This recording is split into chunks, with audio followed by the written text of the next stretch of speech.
ചിന്താശക്തിയുള്ള ജനങ്ങളെ, കേരളത്തിലെ 6 ജില്ലകളിലെ ജനങ്ങളുടെ ജീവൻ വളരെ വലിയൊരു അപകടത്തിന് താഴെയാണ്. 2015 പ്രളയം പ്രകൃതി നമുക്ക് നൽകിയ ഒരു മുന്നറിയിപ്പാണ്. ഇതിനു മുമ്പ് പല രാജ്യങ്ങളിലും, ലിബിയയിൽ, അതുപോലെ ബാൻജിയാവോ അണക്കെട്ട് ദുരന്തം, ഇതെല്ലാം പ്രകൃതി നമുക്ക് മുന്നറിയിപ്പായി നേരത്തെ തന്നെ നൽകിക്കഴിഞ്ഞു. ഈ കഴിഞ്ഞ ദിവസം ശ്രീലങ്കയിലുണ്ടായ പ്രകൃതിക്ഷോഭങ്ങൾ, അമേരിക്കയിലെ ടെക്സാസിലുണ്ടായ പ്രകൃതിക്ഷോഭങ്ങൾ, ലോകത്ത് പല ഭാഗങ്ങളിലും ഉണ്ടാകുന്ന പ്രകൃതിക്ഷോഭങ്ങളെല്ലാം നമ്മൾക്ക് പ്രകൃതി നൽകിക്കൊണ്ടിരിക്കുന്ന മുന്നറിയിപ്പുകളാണ് എന്നുള്ളതിൽ ഒരു തർക്കവും വേണ്ട. ലോകം കണ്ട ഏറ്റവും വലിയ അണക്കെട്ട് ദുരന്തമായ ബാൻജിയാവോ അണക്കെട്ട് ദുരന്തത്തേക്കാൾ 20 മടങ്ങ് അപകട സാധ്യതയുള്ള ഒന്നാണ് നമ്മളുടെ എല്ലാവരുടെയും തലക്കുമുകളിൽ നിൽക്കുന്ന മുല്ലപ്പെരിയാർ എന്നുള്ള ഈ അണക്കെട്ട്. സാധാരണ ഒരു അണക്കെട്ടിൻ്റെ ആയുസ് 65 വർഷമാണെന്നിരിക്കെ കഴിഞ്ഞ ഒക്ടോബർ 10-ന് 130 വർഷം തികഞ്ഞിരിക്കുകയാണ് ഈ മുല്ലപ്പെരിയാർ അണക്കെട്ട്. അമേരിക്ക പോലെയുള്ള വികസിത രാജ്യങ്ങളിൽ കഴിഞ്ഞ 10 വർഷത്തിനിടയ്ക്ക് 1000-ലധികം അണക്കെട്ടുകൾ ഡീകമ്മീഷൻ ചെയ്ത് കഴിഞ്ഞു. എന്നാൽ അതിനേക്കാളെല്ലാം പഴക്കമുള്ള മുല്ലപ്പെരിയാർ അണക്കെട്ട് ഇപ്പോഴും തുടരുന്നു എന്നുള്ളത് വളരെ വലിയൊരു വിരോധാഭാസമാണ്. 2018-ൽ മുല്ലപ്പെരിയാർ അണക്കെട്ടിലെ 13 ഷട്ടറുകൾ തുറക്കുകയുണ്ടായി. അത് നേരെ ഒഴുകി വന്ന് ഇടുക്കിയിലാണ്, ഇടുക്കി അണക്കെട്ടിലേക്കാണ്. ഇടുക്കി അണക്കെട്ടിലെ ചെറുതോണിയിൽ ഏകദേശം 2ഓളം ഷട്ടറുകൾ തുറന്നപ്പോൾ എറണാകുളം ജില്ലയുടെ ഭൂരിഭാഗം പ്രദേശങ്ങളും വെള്ളത്തിനടിയിലായിരുന്നു. ഒന്ന് ആലോചിച്ച് നോക്കുക, മുല്ലപ്പെരിയാർ അണക്കെട്ട് തകർന്നാൽ ഇതിനേക്കാളെല്ലാം 1000 മടങ്ങ് പ്രകടശേഷിയിൽ 1000 മടങ്ങ് അധികമായി വെള്ളം താഴേക്ക് വന്നു കഴിഞ്ഞാലുള്ളൊരു അപകട സാധ്യത നമ്മൾക്ക് ചിന്തിക്കാൻ പോലും സാധിക്കില്ല. 130 വർഷം മുമ്പ് ബ്രിട്ടീഷ് എഞ്ചിനീയറായ ജോൺ പെന്നിക്ക് മുല്ലപ്പെരിയാർ അണക്കെട്ട് നിർമ്മിച്ച സമയത്ത് ആധുനിക സാങ്കേതികതകളൊന്നും തന്നെ നിലവിലുണ്ടായിരുന്നില്ല. അന്ന് വളരെ വലിയൊരു ക്ഷാമവും ദുരിതവും അനുഭവിച്ച് ലക്ഷക്കണക്കിന് ജനങ്ങൾ മരിച്ചു വീഴുന്ന സമയത്ത് തമിഴ്നാട്ടിലെ പട്ടിണിയും ക്ഷാമവും പരിഹരിക്കുവാൻ, അതുപോലെ കേരളത്തിൽ പെരിയാറിൽ ഇടയ്ക്കിടയ്ക്കുണ്ടാകുന്ന വെള്ളപ്പൊക്കം പരിഹരിക്കുവാൻ ഒരു സമവായമായിട്ടാണ് അദ്ദേഹം ഈ അണക്കെട്ട് നിർമ്മിച്ചത്. പക്ഷേ ഈ അണക്കെട്ട് നിർമ്മിക്കുമ്പോൾ ഈ വെള്ളം തമിഴ്നാട്ടിലേക്ക് തിരിച്ചൊഴുക്കി വിടണമെങ്കിൽ കേരളത്തിനും തമിഴ്നാടിൻ്റെയും അതിർത്തിയിലുള്ള കുമളിയിലുള്ള ഒരു മല തുറക്കേണ്ടതായിട്ടുണ്ടായിരുന്നു. ഒന്ന് ആലോചിക്കുക, 130 വർഷം മുമ്പ് നടന്ന കാര്യമാണ്. അന്ന് സാങ്കേതികവിദ്യകൾ ഉണ്ടായിട്ടില്ല. തുരങ്കം നിർമ്മിക്കുക എന്നുള്ളത് ഇന്നത്തേക്കാൾ അതികഠിനമായിരുന്നു. അതുകൊണ്ട് തന്നെ കൈകൊണ്ട് അടിച്ചു പൊടിച്ചും സ്ഫോടനങ്ങൾ നടത്തിയിട്ടും വേണം തുരങ്കം നിർമ്മിക്കാൻ. അപ്പോൾ അദ്ദേഹം അന്നത്തെ എളുപ്പത്തിന് കുമളി എന്ന് പറയുന്ന പ്രദേശത്തുള്ള മലയിൽ 106 അടി ഉയരത്തിലാണ് തുരങ്കം നിർമ്മിച്ചത്. അത് തന്നെ നിർമ്മിക്കാൻ ഏകദേശം 12 വർഷത്തോളം സമയമെടുത്തു. അന്ന് ഡാം നിർമ്മിക്കാൻ 10 വർഷത്തോളമേ സമയമെടുത്തുള്ളൂ.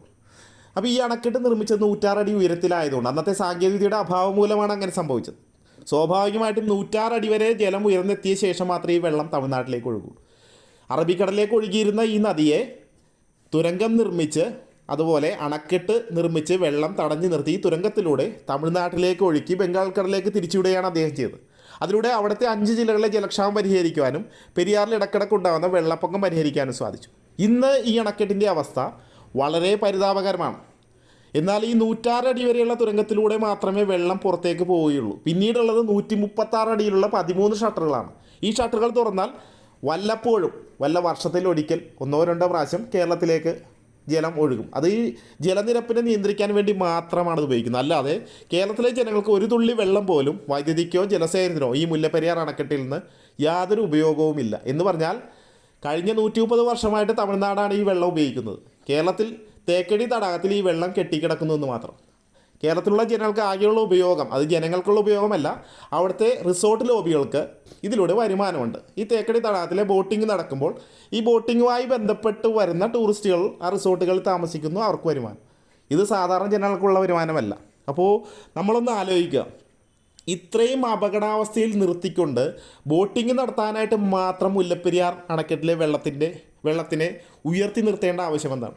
കഴിഞ്ഞ 10 വർഷം മുമ്പ് സുപ്രീം കോടതി നിർദ്ദേശമായി ഒരു പുതിയ തുരങ്കം എന്നുള്ള ആശയം മുന്നോട്ട് വെച്ചിരുന്നു. കാരണം അന്ന് ജോൺ പെന്നിക്ക് 130 വർഷം മുമ്പ് സാങ്കേതികവിദ്യയുടെ അഭാവം മൂലം 106 അടി ഉയരത്തിൽ നിർമ്മിച്ച തുരങ്കം തേക്കടി തടാകത്തിൻ്റെ അടിത്തട്ടിൽ നിന്ന് 50 അടി ഉയരത്തിൽ നിർമ്മിച്ചു കഴിഞ്ഞാൽ 50 മുതൽ 106 വരെ ഡെഡ് സ്റ്റോറേജായി കിടക്കുന്ന വെള്ളം കൂടുതലായിട്ട് തമിഴ്നാട്ടിലേക്ക് ഒഴുക്കി കഴിഞ്ഞാൽ ഏകദേശം 70% വെള്ളം കുറഞ്ഞ മുല്ലപ്പെരിയാർ അണക്കെട്ട് സ്വാഭാവിക ഡീകമ്മീഷനായി അപകടരഹിതമായി മാറും.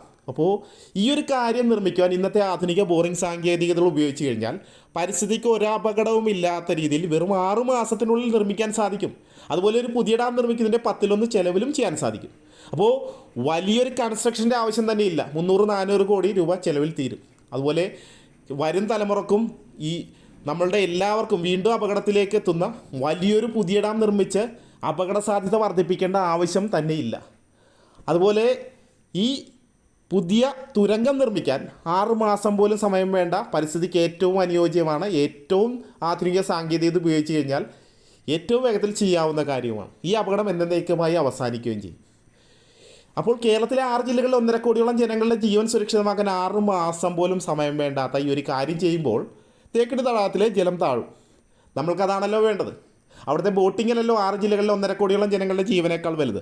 അതുകൊണ്ട് തന്നെ കൺസ്ട്രക്ഷൻ ലോബികളും റിസോർട്ട് ലോബികളും ഈ ഒരു തുരങ്കം എന്നുള്ള സുപ്രീം കോടതി നിർദ്ദേശത്തെ നടപ്പിൽ വരുത്തുവാതിരിക്കാൻ വേണ്ടി കഴിഞ്ഞ 11 വർഷത്തിലധികമായി ശ്രമിച്ചുകൊണ്ടിരിക്കുകയാണ്. ഈ ഒരു കാര്യം തിരിച്ചറിഞ്ഞപ്പോഴാണ് മുല്ലപ്പെരിയാർ ടണൽ സമരസമിതി എന്ന പേരിൽ ജനങ്ങൾ ജാതിമത രാഷ്ട്രീയത്തിന് അതീതമായി ഒരു സമിതി രൂപീകരിച്ചുകൊണ്ട് കഴിഞ്ഞ 489 ദിവസത്തിലധികമായി വൈപ്പിൻ മാലിപ്പുറം സ്വതന്ത്ര മൈതാനത്ത് ഒരു സമരമായിട്ട് മുന്നോട്ട് പോകുന്നു. ഇത് ജനങ്ങളുടെ ജീവിക്കുവാനുള്ള അവകാശത്തിന് വേണ്ടിയാണ്.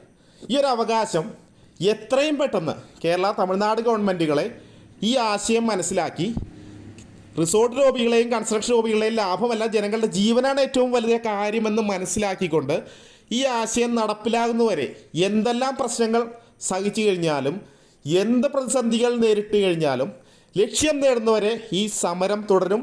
ലക്ഷ്യം നേടിക്കഴിഞ്ഞ ശേഷം മാത്രമേ ഈ സമരത്തിൽ ഞങ്ങൾ പിൻവാങ്ങുകയുള്ളൂ എന്ന് ആവർത്തിച്ച് പറഞ്ഞുകൊണ്ട് കേരളത്തിലെ എല്ലാ ജനങ്ങളും ജാതിക്കും മതത്തിനും രാഷ്ട്രീയത്തിനും അതീതമായി പണക്കാരനെന്നോ പാവപ്പെട്ടവനെന്നുള്ള ഭേദമില്ലാതെ കൂടെ നിൽക്കണമെന്ന് അഭ്യർത്ഥിക്കുകയാണ്. കാരണം ഒരു അപകടം സംഭവിച്ചു കഴിഞ്ഞാൽ അതിൻ്റെ താഴെ പണക്കാരനോ പാവപ്പെട്ടവനോ ജാതിയോ മതമോ രാഷ്ട്രീയമോ ഒന്നും ഉണ്ടാവില്ല എന്നുള്ള സത്യം തിരിച്ചറിഞ്ഞുകൊണ്ട് നമ്മുടെ കേരളത്തിലെ എല്ലാ ജനങ്ങളും ഒറ്റക്കെട്ടായി ഒരുമിച്ച് നിൽക്കുക എന്നുള്ളതാണ് വേണ്ടത് എന്ന് ഒരിക്കൽ കൂടി പറഞ്ഞുകൊണ്ട് ഞാൻ എൻ്റെ വാക്കുകൾ നിർത്തുകയാണ്.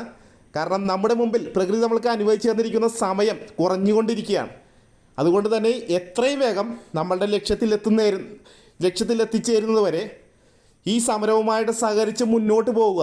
അല്ലെങ്കിൽ നമ്മൾ ഉണ്ടാക്കി വച്ചിരിക്കുന്ന എല്ലാ കാര്യങ്ങളും, നമ്മളുടെ സ്വത്തായാലും ഇതുവരെയുള്ള എല്ലാ വികസനങ്ങളായാലും നമ്മളുടെ ചുറ്റുമുള്ള ഉറ്റവരുടെ ജീവനായാലും എല്ലാം ഇല്ലാതാവുന്ന ഒരു വലിയ അപകടത്തിന് താഴെയാണ് നമ്മൾ നിൽക്കുന്നത്. അതിൻ്റെ അപകടാവസ്ഥ മനസ്സിലാക്കി ഈ പ്രശ്നം പരിഹരിച്ച ശേഷമാണ് ബാക്കിയുള്ള വികസനങ്ങൾ ചെയ്യേണ്ടത്. അല്ലെങ്കിൽ ഇരിക്കുന്ന മരം മുറിക്കുന്ന മണ്ടന്മാരെ പോലെയാവും നമ്മളുടെ അവസ്ഥ എന്നുള്ള സത്യം തിരിച്ചറിഞ്ഞുകൊണ്ട് എല്ലാവരും കൂടെ നിൽക്കുക എന്ന് അഭ്യർത്ഥിക്കുന്നു. നന്ദി.